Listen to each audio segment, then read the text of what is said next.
Hey there everybody, Rambling Collector here. So you all might be wondering, what's up with the fancy getup?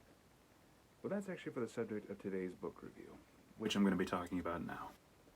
Today, I'm going to be diving into another nonfiction work, that being the psychology book. And I know what you're thinking. Psychology? Really? Well, actually, yes. But for some reason, I've had an inkling to study psychology for a little bit, just to see what it's like. Because I've heard a lot of people talk about biology, but I never really hear anybody talk about psychology, the human mind. And for whatever reason, maybe it has something to do with the ADD and Asperger's, but I've always found the mind to be fascinating in a way. You know? Something about it, how you can either pick apart somebody's mind to really see what makes them tick, or even just to see how they might react to certain situations or how they can be conditioned for others. And that is exactly what this book here talks about. The psychology book is essentially just a general history of the various states of psychology, ranging from studying the emotions of somebody all the way to clinical psychology, where instead of just targeting the effects, they figure out the cause. And I gotta say, this book has a lot of really good information. However, it does tend to dive into some very rough topics. For instance, one person that I read about in one of these chapters, they talk about how they actually conditioned a young boy to have a fear of the color white. How did they do this? By taking a white rat, presenting it to the little boy, then as they would introduce the white rat, the scientist would bang and cause a whole bunch of noises to incite a reaction of fear, or to condition a fear into this young child, which, in my opinion, is very messed up. Extremely messed up, but that's how some scientists are. They sacrifice morality for the sake of their results, or to figure out the next stage of evolution, or to figure out how to further break the mind, or to learn about it. Now, one person that does come to mind up in this book is Sigmund Freud, who was the first one to start up psychoanalysis as a whole. He was the one who set the first stepping stone, and it just kept going from there. And I have to admit, one of the best parts about learning about this book was getting the basics down, and that is exactly what this book is about.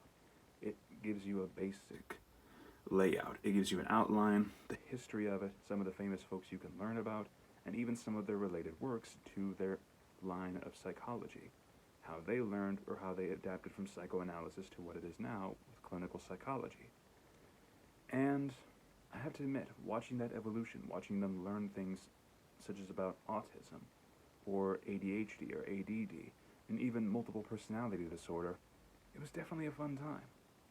However, I can definitely say at some point, after I have finished this one, I'm definitely keen to learn more, which is why, one time, while my girlfriend and I were on a trip to Barnes & Noble, I picked up this second book right here. This one I will not give too much about, except for this will be one for a future review that I will save it for. And this one, however, is definitely going to take me a while, just from how absolutely thick this one is.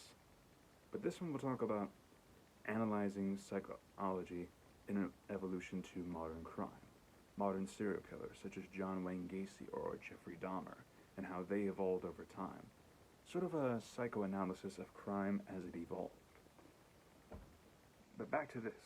I will say, this one has a lot of really good illustrations and diagrams scattered throughout, as you can see here.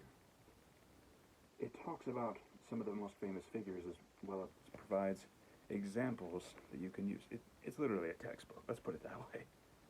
One thing you will notice is that there's a lot that occurs between either one particular topic, such as perception here, which actually dives into three-dimensional imagery, of how at some points, whenever we move to one location, the image can look different compared to when we see it in another angle.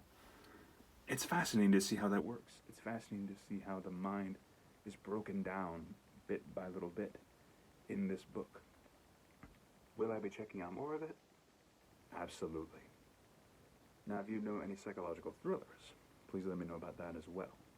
But if you know any other psychology books such as this one, also leave the recommendations down in the comments below. I'm genuinely curious to see what else awaits me when I further study this subject. along with all the others that I've got planned up, such as ancient cultures, famous figures in history. But I hope you'll all be along for the ride. Now, I know this review is very short, but there's not really much that I can say when it comes to a nonfiction book. But for now, I'll leave this all for you to decide. What do you think personally? Is psychology something you would be interested in? Is it a little bit too messed up for you morally? Or is it something you want to learn about but are looking for basics? If so, I'd recommend picking this one up. I promise you, you will not be disappointed. And if you have any suggestions for future reads, please feel free to let me know down in the comments below. This is Rambling Collector, signing off for now. I will see you all in the next video, and keep reading, fellow readers.